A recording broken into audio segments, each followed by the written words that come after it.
Kumusta, magandang araw? Ganito rin ba ang inyong cellphone? Malaki ang naging epekto sa akin na subject na Laging may ads na lumalabas. Ganito lang kailangan yung gawin guys, sundan lang ito. Punta na kayo sa setting. Tapos hanapin nyo yung more connection. At hanapin nyo private DNS.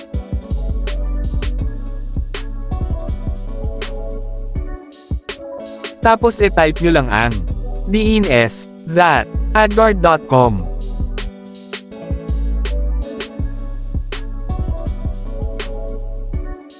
Damn, too many hoes on my line. You Lego. At ayan na nga, nag-pop up na naman yung ads. Pero last niya na yan.